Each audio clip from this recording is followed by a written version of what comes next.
गीता में भगवान के संबंध में कहा गया, अर्जुन ने कृष्ण भगवान के प्रति अपना आदर व्यक्त करते हुए कहा, त्वमादिदेवः पुरुषः पुराणः त्वमस्य विश्वस्य परम निधानम वेत्तासि वेद्यम च परम च धाम त्वया ततम विश्वमनंत रूप। भगवान आप ही आदिदेव हैं, शाश्वत हैं, समस्त विश्व के परम निधान आश्रय आप ही हैं। जानने वाले, जानने योग्य केवल मात्र आप ही हो। परम च धाम त्वया ततम विश्वानंत रूप, अनंत स्वरूप आपका ही है। इस पूरे विश्व के एकमात्र शरण स्थल आश्रय आप ही हैं। निश्चित ही पूरे संसार में एक महान शक्ति अपने नियमों में बांधकर पूरे संसार को संचालित करती है। इस शक्ति के कारण ही संसार में गति दिखाई देती है। यदि हमारी पृथ्वी सूर्य की परिक्रमा करते हुए 60,000 माइल प्रति घंटा की गति से गतिमान है, इतनी तीव्र स्पीड से सूरज की परिक्रमा कर रही है, सूर्य भी अपनी धुरी पर गतिमान है,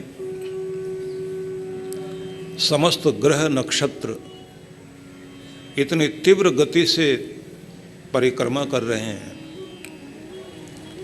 कि उनकी गति के कारण ही एक आकर्षण शक्ति पैदा होती है, जिससे हर ग्रह दूसरे ग्रह को अपनी तरफ खींचता है। लेकिन फिर भी सभी ग्रह अपनी अपनी कक्षा में स्थापित हैं।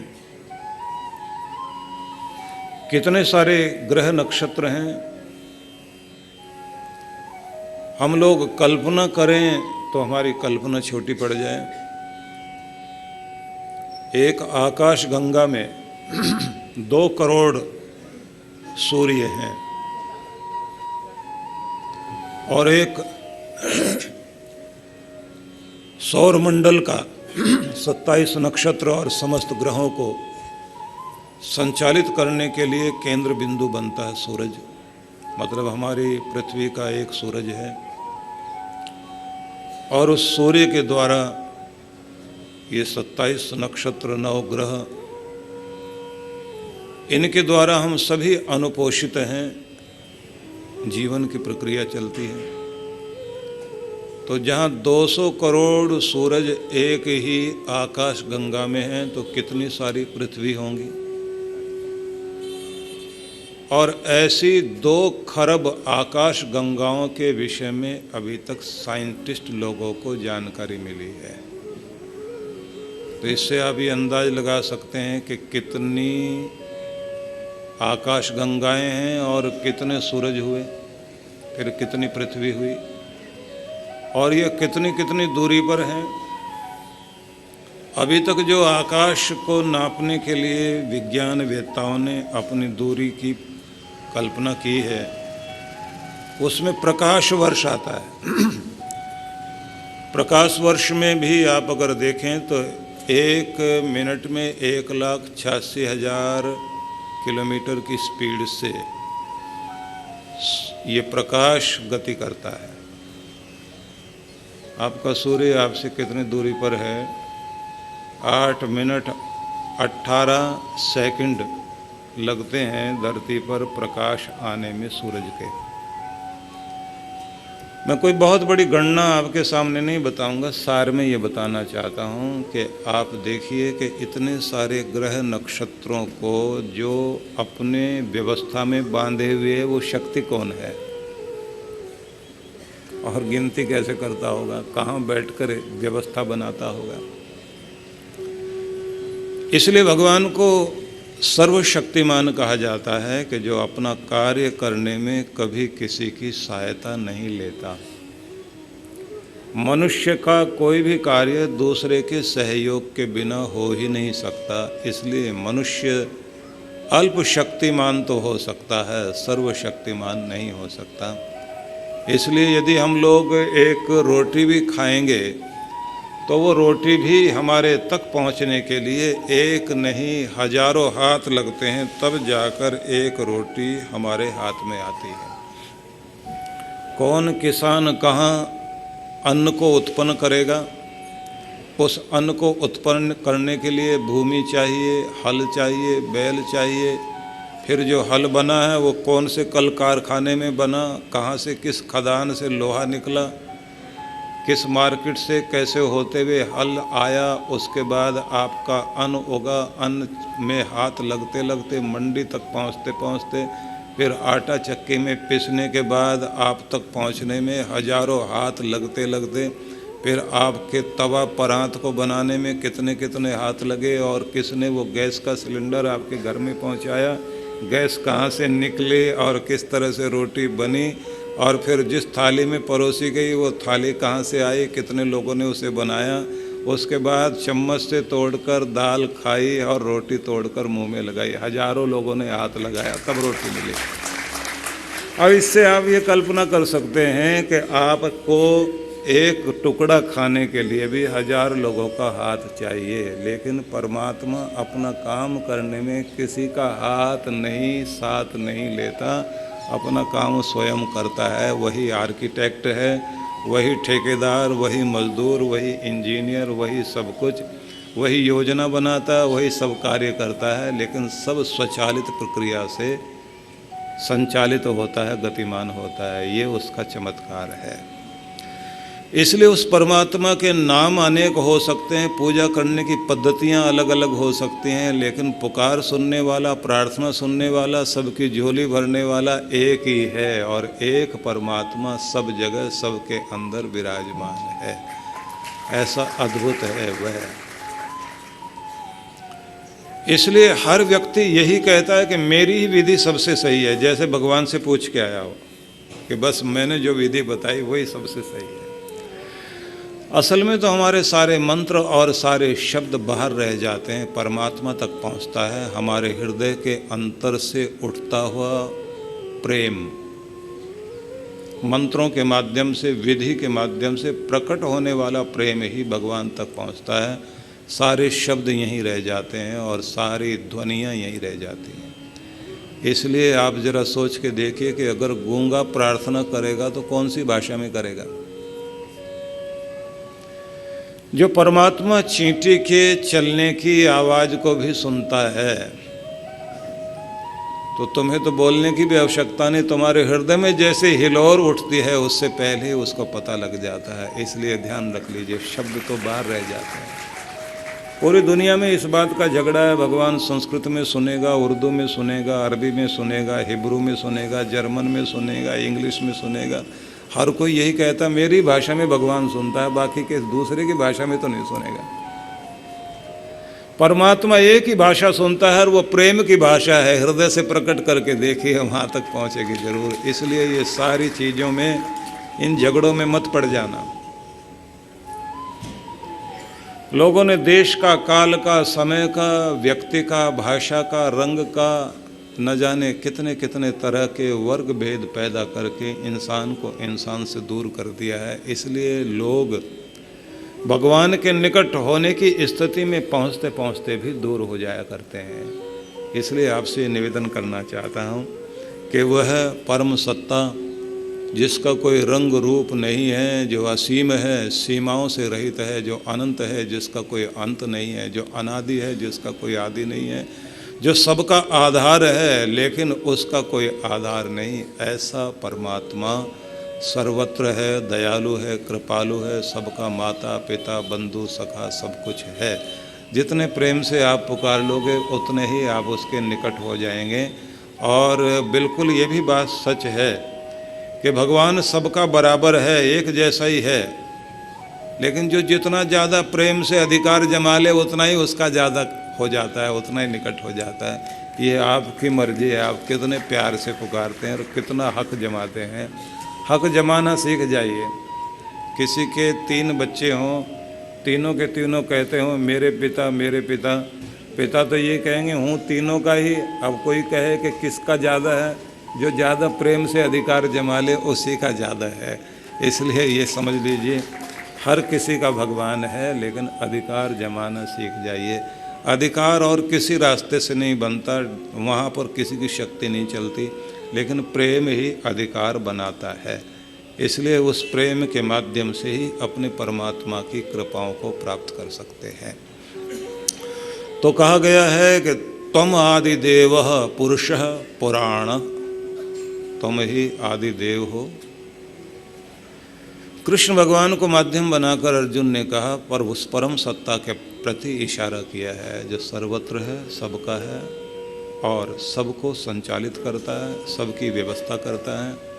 इन आँखों की छोटी सी पुतली में संसार को देखने की शक्ति जो प्रदान करता है, हृदय की धड़कनों को जो धड़काता है, श्वासों की सरगम को जो लगातार गतिमान किए हुए है, वही है परमात्मा।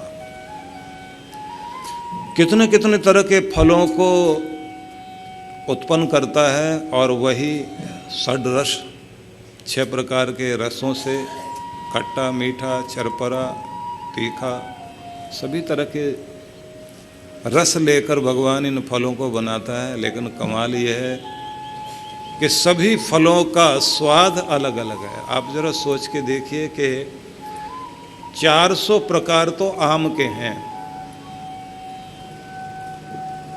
और सभी का स्वाद अलग अलग। जब आम को ही भगवान ने इतना अलग अलग कर दिया,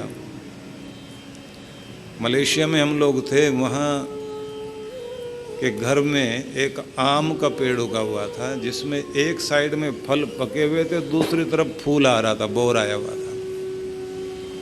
तो मैंने कहा कि ये किस किस मौसम में फल आता है? बोले सारा साल ही फल आता रहता है।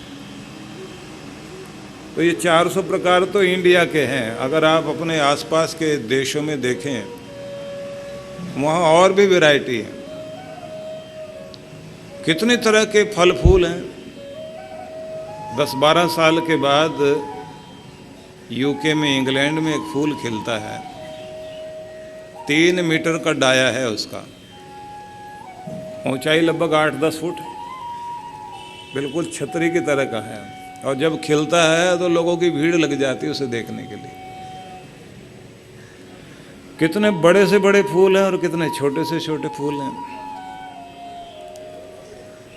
मैं तो कभी कभी विनोद में एक बात कहा करता हूँ कि भगवान जो तुमने बनाया वो तो कमाल है, तुम्हारी जो पैकिंग है वो भी कमाल की है। इतनी फुर्सत कहाँ से मिल गई कि पैकिंग करने के लिए भी बैठ गए। बड़ी कंपनी बढ़िया पैकिंग देती है। आजकल पैकिंग पर ज़्यादा खर्चा होता है। अब भगवान ने हलवा बना कर के केले के रूप में जो है उसको तैयार कर दिया, तो पैकिंग देके कितनी बढ़िया है। जैसे बेसन के लड्डू आप बनाते हैं, ऐसे भगवान ने चीकू बना रखे हैं। अब पैकिंग अगर देखनी हो तो आप कभी संतरे की पैकिंग देखना। एक छोटा सा ड्रॉप, छोटी सी बूंद को इतने अच्छे ढंग से पैक किया है। एक फाँक, एक फाड़ी जो आप संतरे की देखते हैं, उसमें कितने कितनी बूंदे अलग अलग करके पैक की हैं। हम लोग अपने नागपुर के आश्रम में थे, तो वहाँ सामने एक झील है, उस झील की तरफ हम लोग गए हुए थे। तो वहाँ किसी किसान का एक संतरे का बगीचा था और उसमें छोटी छोटी नारंगी लगी हुई। और किसान ने अपने तरफ से हमको कहा लीजिए। मैं उसको खोल के देखने लगा। अब छोटी सी नारंगी और उसके अंदर जो फाँके हैं, उनमें एक एक छोटे छोटे ड्रॉप को ऐसे पैक करके भगवान ने बंद किया हुआ, और उन सारी फाँकों को एक जगह जोड़कर फिर कितनी पतला सा धागा लेकर आया, उससे उसको बांधा और फिर एक कवर लगाया, पतली सी डंडी लगा के ऐसे लटका दिया और ये कहा ये मेरे बच्चों के लिए है, ये इंसान जो है ये मेरा बच्चा है, उसके लिए मैंने तैयार किया। तो मैं ही सोचता हूँ कि भगवान बनाना तो तुम्हारा रस का कमाल है ही है, लेकिन उससे भी ज़्यादा तो कंपनी का ज़्यादा खर्च तो पैकिंग पर आ रहा है। और फिर इतनी फुर्सत कहाँ, इतना समय कैसे मिल गया कि इतना कुछ तैयार कर रहे हो बैठकर। अद्भुत है वो। नारियल को तो ऐसा पैक किया, उसको जो जटाजूट बना करके लटकाया ना, ऊपर से गिर भी जाए तो नीचे गिरने के बाद टूटे नहीं। और कमाल तो ये है कि जब भगवान ये नारियल में पानी भरता है, उसके भरने का ढंग देखिए आप। समुद्र के किनारे ज़्यादातर नारियल होते हैं और समुद्र का पानी खारा पानी पी नहीं सकते। नहा लिया तो उसके बाद फिर आपको शुद्ध पानी से नहाना पड़ेगा, नहीं तो शरीर में खुजली हो जाएगी। तो समझ में आता है भगवान इतना सारा पानी भर रखा है, सब बेकार, आदमी तो पी नहीं सकता। लेकिन वहीं पता लगता है कि नहीं, पीने के लिए भी व्यवस्था की है। तो 10 फुट, 15 फुट, 30 फुट तक के नारियल के पेड़। अब 30 फुट का मतलब हो गया तीसरी मंजिल। 10 फुट की एक मंजिल होती है ना, 3 मंजिल के मकान जितना ऊंचा पेड़, और उसके ऊपर जाकर के भगवान ने नारियल लगाए। एक पेड़ में 50 नारियल लगे हुए हैं। अब जैसे गड़बी होती, लोटा होता है ना, ऐसे नारियल सारे लटके हुए हैं। अब नीचे से भगवान पानी कैसे ऊपर भेजता? कोई टुल्लू पंप तो लगाता नहीं, और कोई ऐसी बिजली भी नहीं है जो लगातार काम करती रहे। अब पावर कभी कभी भाग भी सकती है, लेकिन उस ऊपर वाले की पावर तो कभी भागती नहीं है। आपका पावर हाउस गड़बड़ कर सकता है, लेकिन वहाँ तो नीचे से कितना, कई बाल्टी पानी ऊपर पहुँचा दिया 3री मंजिल पर।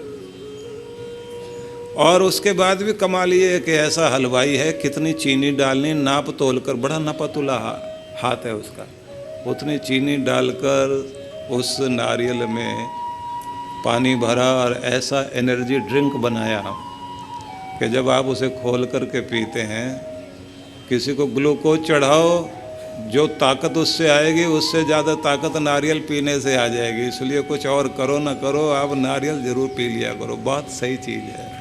और भगवान कितने कमाल से बनाता है। तो देखने से ये समझ में आता है कि उस प्यारे परमात्मा की कारीगरी अद्भुत है, जो इन सब चीज़ों को बनाता है। तो ऐसे प्यारे परमात्मा का कोई रंग रूप नहीं है, लेकिन पूजने के लिए लोग अलग अलग ढंग से, किसी न किसी आकार प्रकार के माध्यम से, मूर्त से अमूर्त की यात्रा पर हम लोग भगवान की तरफ जाते हैं, जिसमें आखिर में चल कर के एक प्रक्रिया शुरू हो जाती है कि जब आप अपने भगवान का पूजन कर रहे हैं तो आंखें बंद हो जाएं और अपने अंतर में ही उस प्यारे को अनुभव करने लग जाएं। इसी के लिए तरह तरह की विधियां, तरह तरह के तरीके बताए गए हैं। उन तरीकों को आपके सामने प्रस्तुत करेंगे, लेकिन अभी आपको उनकी महिमा के संबंध में बताया जा रहा है, क्योंकि श्लोक में ऐसा ही कुछ है।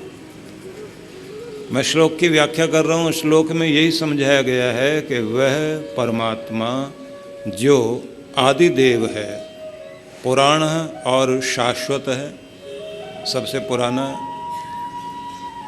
अस्य विश्वस्य परम निधानम, सारे विश्व का एकमात्र आधार ठिकाना वही है। सब उसी के सहारे से टिके हुए हैं। धरती, आसमान, चांद, सितारे, समस्त ग्रह, नक्षत्र, और उसके नियम इस तरह से काम करते हैं, जो ये आपकी गुरुत्वाकर्षण शक्ति है, ग्रेविटेशन, लॉ ऑफ ग्रेविटेशन, ये अपने आप में इतना अद्भुत नियम है कि पृथ्वी के समस्त कार्य जो है इसी के कारण चलते हैं। चंद्रमा में जो ग्रेविटेशन है वो अलग तरह का है। यहाँ जो 60 किलो की चीज़ है, चंद्रमा में पहुँचते ही 10 किलो की रह जाएगी। इसलिए वहाँ जब आदमी पाँव रखता है तो पाँव रखता नहीं, उड़ता है। वहाँ अगर आप पानी गिलास से उठा के दूसरे गिलास में डालने लग जाएं तो गिलास में गिरेगा नहीं, हवा में फैल जाएगा। ये जो आप टोंटी से पानी जो है अपने गिलास में डाल रहे हैं, इसको ग्रेविटेशन की थ्योरी ही काम करती है, तो पानी आपके गिलास में आता है। सार में ये बताना चाहता हूँ, कोई साइंस की विधि नहीं समझाना चाह रहा, कि पूरे संसार में परमात्मा के जो नियम है वो आपके आसानी के लिए हैं, जिंदगी को आसान करने के लिए हैं। इसलिए जो सारे संसार का नियंता है उसने संसार को नियमों में बांधा है। और अगर बाई चांस संसार बन जाता, अपने आप बन जाता, तो फिर दुनिया में कोई नियम काम ना करता। अपने आप जो चीज़ें बनती हैं उन चीज़ों का ढंग ये होता है कि उनमें कोई तरतीब नहीं होती, उनमें कोई नियम नहीं होता। जिस भगवान ने इतने सारे नियम दिए हुए हैं, उन नियमों की खोज को ही साइंस अपनी विज्ञान के आविष्कार मानती है। उन नियमों का जब पालन करते हैं तो इसको कहा जाता है धर्म पालन करना। जब आप नियमों का पालन करते हैं तब आप धार्मिक कहलाते हैं। जब आप नियमों के अनुसार चलने लग जाते हैं तब आप आस्तिक कहलाते हैं। और जब आप नियमों का उल्लंघन करते हैं तब आपको नास्तिक कहा जाता, तब आपको अधार्मिक कहा जाता। धार्मिक होने का मतलब कोई चिन्ह लगा लेना, माला आदि पहन लेना नहीं है। धार्मिक होने का मतलब है कि ईश्वर और सृष्टि के नियमों के अनुरूप जब व्यक्ति जीवन जीने लग जाता है, अपने जीवन को आसान करता है, दूसरों की ज़िंदगी को आसान बनाता है, ऐसी प्रक्रिया में जीने वाला व्यक्ति ही धार्मिक कहलाता है, वही सच्चा ईश्वर का भक्त है। इसलिए परोपकार का मतलब भी ये होना चाहिए कि जो अपने कार्य के द्वारा दूसरों की ज़िंदगी आसान बनाता हो, ऐसे व्यक्ति को कहते हैं उसे परोपकार करना आ गया। और जो अपने कारण दूसरों की ज़िंदगी मुश्किल में डालता है वो अपकार करता है, उपकार नहीं करता। इसलिए आप अगर धार्मिक हैं तो परोपकारी बनिए। परोपकारी का मतलब है कि आपके होने से दूसरों की ज़िंदगी मुश्किल में नहीं आनी चाहिए, बल्कि ज़िंदगी आसान बननी चाहिए। अब मैं थोड़े कठिन शब्दों का प्रयोग न करके सरलता में कुछ बातें आप तक पहुंचाऊंगा, जिससे आपको थोड़ा ठीक लगे, जो मैं कह रहा हूं आप तक बात पहुंचे। तो सबसे पहले मैं ये कहना चाहता हूं कि हम सब जानते हैं कि ईश्वर है, सब जगह है, उसके नियम सब जगह काम करते हैं। उस परमात्मा से लाभ लेने के लिए आपको उससे अपना संबंध जोड़ना चाहिए, जिससे कनेक्टिविटी होते ही, कनेक्शन जुड़ते ही वहाँ की एनर्जी, वहाँ की शक्तियाँ आपके अंदर जुड़नी शुरू हो जाएं और आपके अंदर का अभाव और दुख दूर होने लग जाए। हर व्यक्ति रात्रि में जब सो जाता है तो उसके जितने भी सेल्स हैं, कोशिकाएं हैं, जो डैमेज हो चुके होते हैं, उनकी रिपेयरिंग हो रही होती है सारी रात। और जब आप सुबह उठते हैं तो नई ऊर्जा और नए ढंग से तरोताज़ा होकर के जागते हैं। ठीक इसी तरह से जब आप ध्यान में केंद्रित हो जाते हैं तो आपके अंदर भी एक अलग तरह की शक्ति मिलती है, जिसको हम आनंद कहते हैं। वह शक्ति आपको आंतरिक रूप से शक्तिमान और आनंदित कर देती है। इसलिए प्रत्येक व्यक्ति को चाहिए अपने आप को भगवान से जोड़ें। बड़े से बड़े वे लोग जो दुनिया में प्रसिद्ध हुए और जिन्होंने बड़े बड़े काम किए, उन सब की ज़िंदगी में एक चीज़ बड़ी महत्वपूर्ण थी, वो प्रार्थना जरूर करते थे। महात्मा गांधी जैसे व्यक्ति जो एक तरह से राजनीतिक कार्य ही करते रहे, उन्होंने भी इस बात का जिक्र किया कि कोई दिन ऐसा नहीं बीता मेरे जीवन का जिस दिन मैंने प्रार्थना से दिन की शुरुआत न की हो और रात्रि में प्रार्थना करके न सोया हो। बस एक ही बार ऐसा हुआ था उनसे, रात में थकने के कारण बिना खाए पिए बैठे ही थे बिस्तर पर और नींद आ गई। और रात को 2 बजे नींद खुली तो उठते ही रोने लग गए। तो सबने उनसे कहा क्या हुआ? बोले आज नियम टूट गया, मेरी माँ ने मुझे सिखाया था प्रार्थना करना, आज मैं नियम तोड़ बैठा हूँ, मुझे पता ही नहीं रहा, बिना प्रार्थना किए सो गया। तो सबने कहा आपका तो प्रत्येक कार्य प्रार्थना है। महात्मा गांधी बोले ये तो ढकने के लिए हम लोगों ने शब्द ढूंढ रखे हैं। प्रार्थना प्रार्थना ही है, प्रार्थना किए बिना सोना ही नहीं चाहिए, प्रार्थना किए बिना आपको काम में लगना ही नहीं चाहिए। गांधी के जीवन में ये बात बहुत अद्भुत थी, जिसकी मैं प्रशंसा करना चाहता हूँ। आपसे भी ये कहना चाहूँगा, प्रत्येक व्यक्ति को अपनी ज़िंदगी में ये नियम जरूर बना लेना चाहिए कि हम लोग प्रार्थना वाले बने, प्रार्थना रत रहें। प्रार्थना आपको बहुत बड़ी शक्ति देती है। तो प्रार्थना करना मतलब जिंदगी को और ज़्यादा शक्तिमान बनाना, बड़े बड़े कार्य करने के लिए अपने आप को परमेश्वर से और शक्ति मांग करके चलें। वहाँ से शक्ति मिलती है तो ही हम काम करते हैं। कल जैसे मैंने आपसे एक बात कही थी कि जब आप केंद्रित होते हैं, ध्यान लगाते हैं या एकाग्र होते हैं, तो आपको अपने अंदर से ही बहुत सारे ऐसे आइडियाज आते हैं जिससे आप, कोई चित्रकार नया चित्र बनाता है, डिजाइनर नया डिजाइन बनाता है, कोई आर्किटेक्ट नया रचना करता है, संगीतकार नई धुन ढूंढता है, कोई साइंटिस्ट नई चीज़ों का आविष्कार करता है, क्योंकि वो सब मस्तिष्क में अंदर से प्रकट होती हैं। अनायास व्यक्ति के अंदर चीज़ें आती हैं। हाँ, कभी कभी ऐसा भी होता है, जैसे एक साइंटिस्ट था जिसका नाम था गुडियर।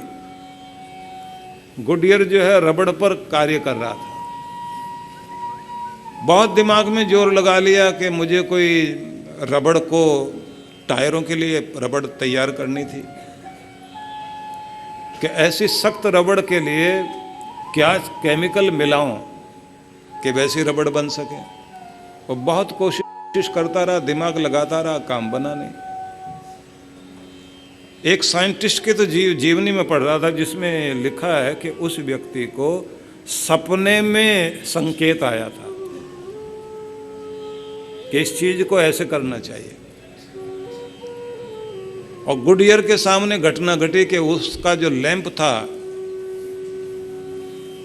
मिट्टी के तेल का, वो हाथ लगने से गिर गया और उसका जो तेल था वो रबड़ के ऊपर गिर गया, और जो वो केमिकल रिएक्शन देखना चाहता था वो अपने आप हो गया, और उसके बाद उसकी खोज संभव हुई। बताने ये चाहता हूँ आपको, कितनी बार संयोगवश कोई चीज़ होती है लेकिन वो संयोगवश नहीं होती, उसके पीछे भी वो देव शक्ति अपना काम कर रही होती है जो आपको मदद करती है।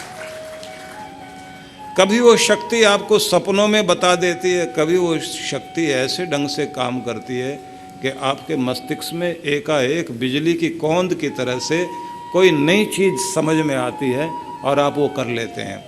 यहाँ तक भी कभी कभी होता है कि आप देखेंगे कोई बच्चा बहुत मन लगाकर पढ़ने में लगा हुआ है, और जो क्वेश्चन पेपर अगले दिन आएगा तो रात में सपने में उसे पूरे क्वेश्चन दिखाई दे जाते हैं।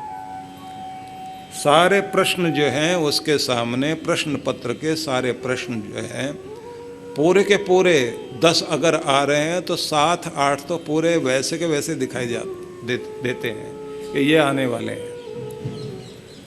तो कौन सी शक्ति है जो ये काम कर जाती है? आपके मस्तिष्क में अद्भुत शक्तियां हैं। ये जो टेलीपैथी काम करती है ना, ये भी तो अद्भुत काम करती है कि दूर बैठा हुआ व्यक्ति कुछ आपके बारे में सोच रहा है, या कोई बच्चा किसी का दूर है किसी देश में और वहाँ बीमार पड़ जाए, तो माँ यहाँ सोते सोते जागती है और अपने पति से कहती है कि फ़ोन मिला करके देखो, बच्चे की तबीयत ठीक नहीं लगती। तो कौन सी शक्ति है जो वहाँ से यहाँ बिना तार के और सूचना दे रही है? तो समझ में आता है कि हमारे मस्तिष्क में भी अद्भुत शक्तियाँ हैं, लेकिन वो शक्तियाँ परम शक्ति से जुड़ी हुई हैं। और ज़्यादातर तो आपने ये देखा होगा कि आप किसी अपने मित्र को फ़ोन करना चाहते हैं, अभी आप फ़ोन मिलाना चाहते हैं, उससे पहले उसका फ़ोन आ जाता है। ये तो आप लगातार ही देखते हैं।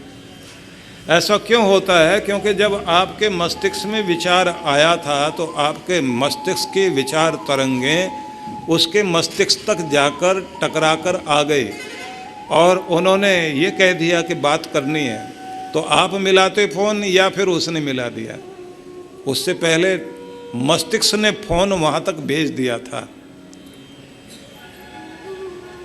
मस्तिष्क वहाँ तक जा कर के अपने तरंगे भेज करके आ जाता है। तो आप ये समझ सकते हैं कि आपके अंदर एक अद्भुत शक्ति काम करती है। हम लोग जब मेडिटेशन में बैठाते हैं तो एक चीज़ के विषय में बताया करते हैं कि जो आपके मस्तिष्क में, एक आपका ये कॉन्शियस माइंड है, एक सब कॉन्शियस माइंड है, एक अनकॉन्शियस माइंड है। तो ये जो अनकॉन्शियस माइंड है, इसकी शक्तियाँ किस तरह से काम करती हैं जो आपकी पलकें झपकना, डकार आना, हिचकी आना, पूरे शरीर का संचालन करना, हृदय की धड़कनों को धड़काना, ये कंप्यूटर में जिस तरह से कोई चीज़ फीड करके रख दी जाती है, तो प्रकृति ने आपके अंदर इन सबको फीड किया, जिसका संचालन आपके अवचेतन मन से होता है। ये अवचेतन मन सीधा सीधा परमात्मा के उस स्वरूप से जुड़ा हुआ है जहाँ से नियम व्यवस्थाएं काम करती हैं। अगर आपको अपनी प्रार्थनाएं उस अवचेतन मन में बोनी आ जाएं, तो आप अपना जो कुछ पाना चाहते हैं उसे पा सकने में सफल हो जाते हैं। इसलिए और सारे योग आप सीखें, ध्यान योग सीखें, ज्ञान योग सीखें, प्रार्थना योग जरूर सीखना चाहिए कि प्रार्थनाएं किस तरह से कामयाब होती हैं, प्रार्थनाओं को कैसे करना चाहिए। इस बार के मनाली के साधना में ये भी एक प्रयोग चलेगा, जो लोग आएंगे उन लोगों को लाभ होगा। लेकिन आपको ये बताना चाहता हूँ कि ये भी एक विज्ञान है जिस पर कार्य होना चाहिए। ये जितने लोग मंदिर में बैठकर ध्यान करने वाले, पूजा पाठ करने वाले लोग हैं, ये कोई आउट ऑफ डेट कहें आप, ऐसा नहीं है। ये ज़्यादा मॉडर्न लोग हैं, ज़्यादा मॉडर्न लोग हैं। आने वाले समय में दुनिया इसी तरफ देखेगी। मैं जब पहली बार अमेरिका में गया तो मुझे वहाँ वॉइस ऑफ अमेरिका के एक प्रतिनिधि ने आकर के मेरे से इंटरव्यू लेते हुए क्वेश्चन किया। उसने ये पूछा कि ये बताइए, भारत अमेरिका को क्या दे सकता है?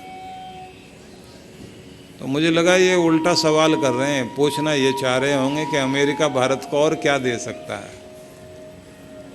तो फिर भी मैंने उनसे कहा कि आप अपना प्रश्न दोबारा दोहराइए। तो उसने फिर कहा, भारत इंडिया अमेरिका को क्या दे सकता है? अब मुझे समझ में आ गया कि सवाल सही किया जा रहा है। तो मैंने कहा, पहले ये बताइए कि अमेरिका का ऐसा क्या खो गया है जो भारत दे सकता है? तो वो बोले, आप ही बताइए क्या खो गया। मैंने कहा, इनकी नींद, चैन, शांति, प्रेम खो गया, जिसको केवल भारत दे सकता है और कोई दुनिया में नहीं दे सकता। वो बोले, कैसे? मैंने कहा, भारत का ध्यान, भारत का योग, भारत का धर्म, भारत का अध्यात्म ही इसका इलाज है, बाकी कोई चीज़ इलाज नहीं है। इसी के माध्यम से कल्याण होगा। उस व्यक्ति ने अपने स्टेशन पर फ़ोन करके कहा कि इंटरव्यू में ऐसे ऐसे बात हुई है। उन्होंने कहा 20 मिनट के बजाय 40 मिनट का इंटरव्यू कर दो। तो जब बातचीत चल रही थी तो उसमें एक सवाल ये आया कि आप क्या देखते हैं कि आने वाले समय में भारत की स्थिति क्या होगी? मैंने कहा, आने वाले समय में भारत का योग और ध्यान अमेरिका के सिर पर चढ़ करके बोलेगा, एक दिन ऐसा जरूर आएगा। और ये जब मोदी जी ने योग को इतना महत्व दिया कि पूरे विश्व में योग दिवस मनाया गया, तो चाइना की दीवारों पर, चाइना की जो विश्व प्रसिद्ध दीवार है, उस दीवार पर भी हजारों हजारों लोग, और एफिल टावर के सामने भी हजारों लोग योग कर रहे थे। और उस दिन जब पूरे संसार भर में सारे मीडिया ने सब जगह दिखाया, अफ्रीकन लोग भी कर रहे हैं, अमेरिकन लोग कर रहे हैं, यूके के लोग कर रहे हैं, यूरोपियन लोग कर रहे हैं। उस दिन मुझे वो अपना इंटरव्यू याद आ रहा था, क्योंकि वो तो इंटरव्यू हुआ था 15 साल पहले। तो मैं यही कह रहा था कि भले ही देर से सुनी भगवान ने, लेकिन सुनी ज़रूर है। इंडिया आज, भारत निश्चित रूप से वहाँ पहुँच रहा है, क्योंकि ये आज जो हम लोग धार्मिक लोग ये कहे जाते हैं कि ये लोग तो मंदिरों में बैठ कर के सिर्फ आंखें बंद करके बैठने वाले लोग हैं, तो ये गए बीते लोग हैं, इस युग के हिसाब के लोग नहीं हैं। लेकिन देखा जाए तो सबसे ज़्यादा मॉडर्न लोग यही हैं, आधुनिक लोग यही हैं, क्योंकि ये लोग केवल मात्र वहाँ खड़े होकर घंटे घड़ियाल बजाते हैं, ऐसा नहीं है। इनका एक ढंग है कि अपने जीवन को पूर्ण रूप से सफल करने के लिए सबसे पहले शांति मस्तिष्क में स्थापित की जाए, मन को संतुलित किया जाए, उसके बाद जो कॉस्मिक एनर्जी है, ब्रह्मांड की ऊर्जा है, उसे अपनी तरफ खींचने के लिए ये लोग जो है शांत होकर मन को एकाग्र करते हैं और उसके बाद परमात्मा के आनंद को अपने अंदर उतारते हैं। मस्तिष्क के द्वारा ही दुनिया की बड़े से बड़ी चीज़ों की खोज की जा सकती है। तो इसलिए इस चीज़ को एक नए अंदाज से देखा जाना चाहिए, नए अंदाज से इस पर काम किया जाना चाहिए। दुखद बात यह है कि हमारे यहाँ रिसर्च पर बहुत ज़्यादा खर्च नहीं हो पा रहा है। अगर रिसर्च पर कुछ खर्च किया जाए तो भारत में बहुत कुछ ऐसी चीज़ें हो सकती हैं जो पूरी दुनिया में कहीं नहीं हुई। इसलिए मैं ये निवेदन करना चाहता हूँ कि प्रत्येक व्यक्ति को परमात्मा के नियम, उसका कानून, उसकी व्यवस्था, उस पर ध्यान टिकाकर ग्रंथों में जो संदेश दिए गए हैं उनके अनुसार जीवन को चलाने की व्यवस्था करनी चाहिए। आप लोग देखेंगे जीवन ज़्यादा आनंदित और ज़्यादा प्रसन्नता से भरपूर हो जाएगा, इसमें कोई संदेह नहीं है। थोड़ा सा करके देखें, जीवन में बहुत फर्क आता है। जैसे हम लोग एक चीज़ अपने ग्रंथों में समझते हैं, ग्रंथों में ये कहा गया है कि भगवान को और उसके नियम कानून को देखो। वेदों में एक मंत्र है जो मुझे ध्यान आ रहा है, विष्णोः कर्माणि पश्यत यतो व्रतानि पशपशे। परमात्मा जो सब जगह है, उसकी लीला को, उसकी महिमा को और उसके द्वारा किए गए कर्मों को ध्यान से देखो। यतो व्रतानि पशपशे, और उसके अनुरूप फिर व्रत लेकर, संकल्प लेकर जीवन में उन नियमों को धारण करके देखो। तुम्हारा जीवन आनंद से परिपूर्ण हो जाएगा निश्चित रूप से। अब ये संदेश है, लेकिन अगर इसको पढ़ने के बाद और सुनने के बाद हम सोचें कि मैसेज क्या है। Cashback, coupons, discounts, low rates only on Agoda. Agoda.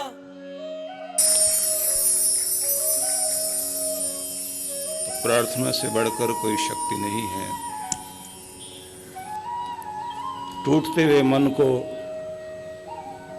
टूटती हुई हिम्मत को प्रार्थना के द्वारा शक्ति मिलती है। इसलिए हर सुबह हर शाम भगवान से प्रार्थना जरूर करें। प्रयत्न भी पूर्ण होना चाहिए, प्रयास भी पूर्ण होना चाहिए, परमात्मा के प्रति प्यास भी पूरी होनी चाहिए, लेकिन प्रार्थना भी समग्रता से होनी चाहिए। प्रार्थना आंतरिक रूप से शक्ति देगी, बाह्य रूप से आपको सांसारिक प्रयत्न, अपनी योजनाएं सही बनाकर उस पर कार्य करना, सभी के तालमेल की आवश्यकता पड़ती है। दुनिया का भरोसा करने से कभी कभी ऐसी स्थिति होती है कि भरोसा टूट जाता है तो मन भी टूट जाता है। ऐसे में आंतरिक विश्वास की बड़ी जरूरत पड़ती है। आंतरिक विश्वास प्रार्थना से आता है। दुनिया की बड़ी बड़ी खोजें हुई, बड़े बड़े आविष्कार हुए, तो व्यक्ति ने अपने एकाग्र मन से अपने अंतर में ज्ञान के वो मूल बिंदु खोजे जिनके द्वारा व्यक्ति आविष्कार कर पाया। कोई म्यूजिक डायरेक्टर जब नई धुन बनाता है तो किसी की नकल करके नहीं बना पाता। अपने अंतर में जब एकाग्र होता है और अपने मूड में आता है तो उसको नई तरंग आती है और अंदर से ही लहर बनकर धुन प्रकट होती है। डिजाइनर नए नए डिजाइन ढूंढते हैं तो नया डिजाइन, नई सूझ पर नया आइडिया अंदर आता है। बिजनेसमैन जब अपने बिजनेस में बहुत ज़्यादा खोया हुआ, बहुत आनंदित और बहुत तनाव मुक्त होता है, तब उसके अंदर एक नई लहर आती है कि ये बिजनेस करते करते चलो एक नया कुछ और करते हैं, और एकदम कोई आइडिया क्लिक करता है उसको। वो जो आसमान में बादलों के बीच कड़कती हुई बिजली की तरह से एक चौंध हमारे मस्तिष्क में आती है, उसे कौन देता है?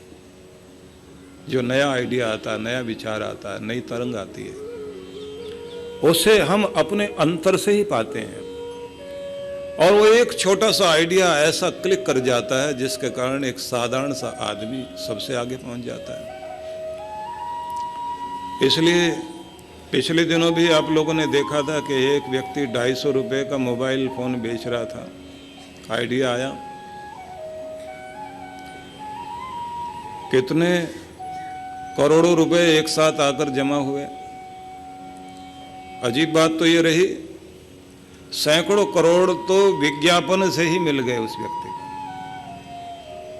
मैं ये नहीं कहता कि वो कितना सफल होगा कितना नहीं, लेकिन दुनिया में आइडियाज इसी तरह से आते हैं। व्यक्ति के अंदर कोई चीज क्लिक करती है, मतलब व्यक्ति बाहर से नहीं अंदर से ही कुछ न कुछ नया खोजता है, नया ढूंढता है। नया बनने के लिए आपको अपने अंदर में ही जाना चाहिए। इसलिए दुनिया के बड़े से बड़े व्यक्ति, हम गुस्ताव एफिल के बारे में पढ़ें, किसी झरने के किनारे बैठा हुआ, हाथ में अपना पेपर और पेंसिल लेकर नया डिजाइन कर रहा है, और उसे लगता है कि कालजयी रचना आनी चाहिए, एक ऐसी रचना बननी चाहिए जो मेरे देश में एक पहचान बने और पूरी दुनिया को आकृष्ट कर सके। तो दिमाग पर जोर डालने से चीज नहीं आ रही। पेपर रख दिया, पेन रख दिया, शांत होकर बैठ गया, अपने मूड में जब आनंदित होने लगा, प्रकृति की लय से ताल मिलाने लगा, एकाएक कुछ आइडिया आया, उसने कुछ लकीरें खींची, और फिर उसी के नाम पर, गुस्ताव एफिल के नाम पर, एफिल टावर फ्रांस में बना, पेरिस में, जो पूरी दुनिया को आकृष्ट करता है। संसार के आश्चर्यजनक चीजों में उसका नाम भी आता है। तो एक ऐसी चीज मस्तिष्क में पहले आई, फिर पेपर में आई, पेपर में आने के बाद जमीन पर उतरी। आप समझ सकते हैं कि बहुत कुछ आपके अंदर छिपा पड़ा है, लेकिन आपकी चिंताएं, आपका दबाव, आपका तनाव आपके अंदर की गुणवत्ता को बाहर प्रकट नहीं होने देता। इसलिए भारत के ऋषियों ने एक परंपरा दी कि आप शांत होकर एकांत में बैठें, ध्यान मग्न हो, अपने अंतर में अपने सपनों को, अपने उद्देश्यों को, अपने लक्ष्यों को प्राप्त करने के लिए अपने अंदर से ही अपनी शक्ति को उजागर करो। इसलिए जब भी व्यक्ति ध्यान में उतरता है, कुछ एक नई चीजें, नए बिंदु उसके अंदर प्रकट होते हैं। कभी कभी ऐसी स्थितियां तब भी प्रकट होती हैं जब व्यक्ति नींद में होता है और कोई सपना देखता है, और सपनों में भी ऐसी चीजें आती हैं।